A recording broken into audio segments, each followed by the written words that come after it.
Are we broadcasting? Thank you everyone for attending the Governance Committee on Wednesday the 18th of January 2023. My name is Councillor Deborah Platt and I'm chair of this committee, and Councillor Mark Clifford is joining us online somewhere. Can't see him, there he is.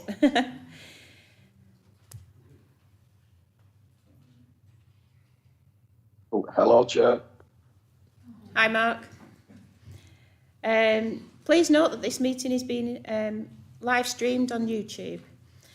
When you want to speak, please raise your hand. When I invite you to speak, please turn your microphone on. Please turn your microphone off when you've finished.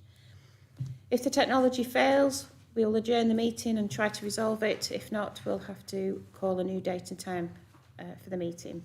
Please can everyone ensure their phones are turned to silent. We're not expecting a fire drill, so if the alarms sound, please exit the way you came in. So apologies. We've had no apologies, Chair, but Councillor Mark Clifford is joining by Teams. Yep, and we can hear Mark, so that's good. Item 1, minutes of the meeting for the 23rd of November 2022. And the recommendation is the minutes are approved. Has anybody got anything to note on them? No? Proposer? Yeah. Yeah. Okay, I'll take that as read that they're approved. So item 2, declarations of interest. Would anybody like to declare anything at this moment? You can declare through the meeting if something crops up. No. Item 3, external audit findings, which is report pages 9 to 48. Georgia Jones from Grant Thornton will present this report. Over to you, Georgia. Thank you very much, Chair. So we actually brought our audit findings report to the previous committee, and at that time we just said we were just finishing off a couple of areas of work. So really this is just kind of to update you on like a final version of that report. I don't propose to go through it in detail because we have already brought the report in substance to this committee, but I'll just draw your attention to a couple of additional things that we've reported since that version. So just on agenda page 35, which is Appendix A, there is an additional recommendation in there around journals. So we just kind of have put that in. It's something we identified. Management have given their response to that. And as we take the audit forward into 22-23, then we will kind of look at that response and liaise back with management around it. And then the other changes is page 37, where we set out the audit adjustments. So members will recall in the previous report, the first item there was in that report, and you also got a supplementary hard copy on the day of the next 3 items. So we've just now slotted them into the actual body of the report. So you've seen all those before. And then the last 2 are the same issue around section 106 monies. So it wasn't the fact the use the council put those monies to, it was just the accounting within the accounts where they were in the accounts we didn't feel was correct in terms of our kind of technical knowledge and accounting. So that has been adjusted. You'll see that those adjustments make no overall difference to the bottom line or the council's financial position. And Louise did email around that to all members just to let you know about that before we did sign the opinion. So the opinion was signed on the 10th of January and the financial statements audit is now complete. So I'm happy to take any questions. Thanks, Georgia. Does anybody have any questions? Councillor Chapman. Hi, thank you very much for your report. I've got 2 questions about the external audit findings report. Later on this agenda, at item 8, there is an interim report on audit and risk, which is primarily about the work of internal audit.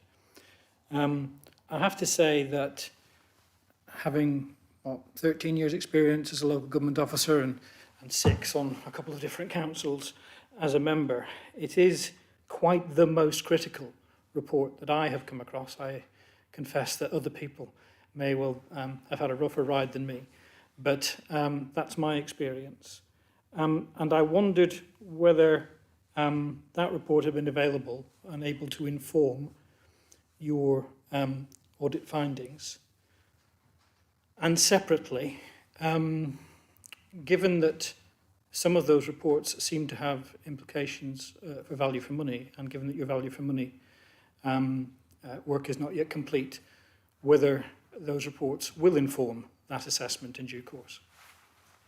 Thank you very much. So in terms of the financial statements audit, we don't rely on internal audit's work for any of our financial statements work. So we do our risk assessment and we design our audit and the testing that we do to give us the assurance around the figures in the financial statements. So the testing that we do is purely what we need to get that assurance and be able to provide you assurance on the numbers in there. So we don't rely on anything that internal audit has done.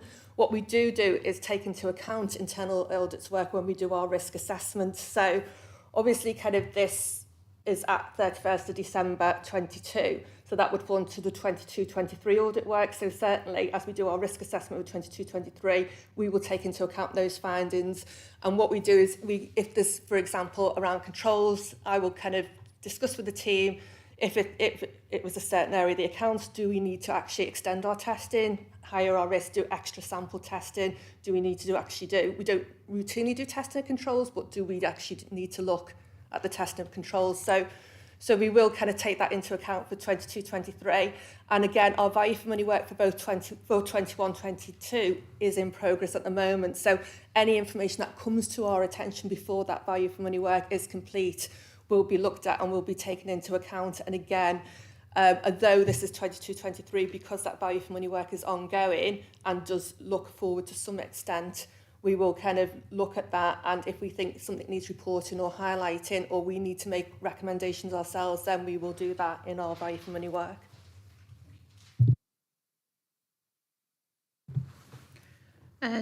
Thanks, Georgia. Any other questions for external audit? Georgia? Thank you. Sorry, I forgot my glasses, so if you see me squinting, or doing this.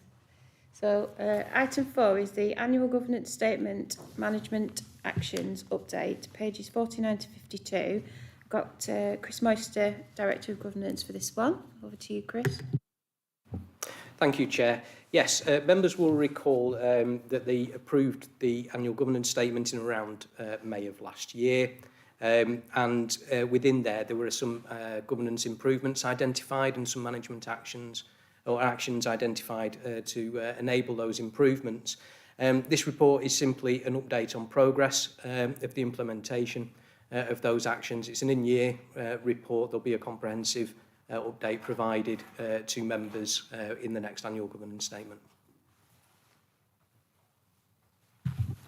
Thanks, Chris. Has anybody got any questions for Chris on the annual governance statement and management actions? Okay, move on to,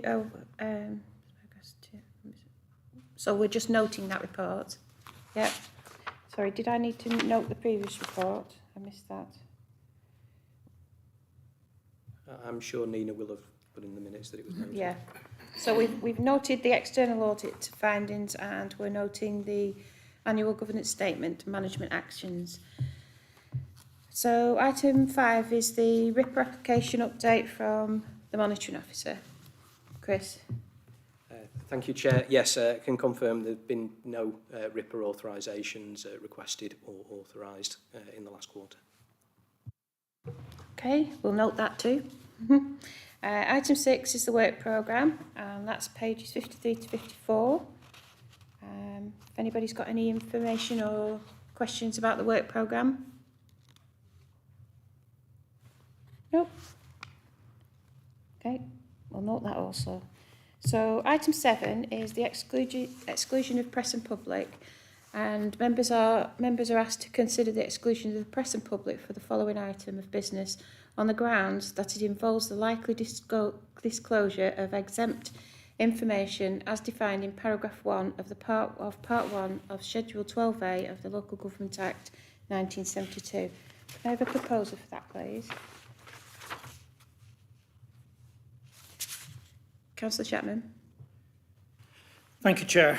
Sorry, Mark. I would like to register an objection. I think as the report is currently written, there is a need to move into part 2 and for the press and public to be excluded. However, I was somewhat disappointed that, given the contents of the report, the first sight of it was on downloading it about a week ago when it became available. And I'm not aware of any members of the committee having been given any advance notice that this was there. Because if we'd had advance notice, I would have said that some of the elements in the report should have been split out so that we could debate publicly issues of considerable significance, and that the items which make it part 2 should then have been dealt with separately under part 2. And I think that should be noted in the minutes, please. Agreed by me. Nina, will that be noted in the minutes? Please, thank you. In light of the fact that we didn't have the advance notice and we haven't been able to split the reports apart, we will have to go with what's proposed on the agenda, which is the exclusion of the press and public. I think, Margaret, you were proposing that one. Go back to you. And can I have a seconder for that? Yeah. And is that agreed? Yeah.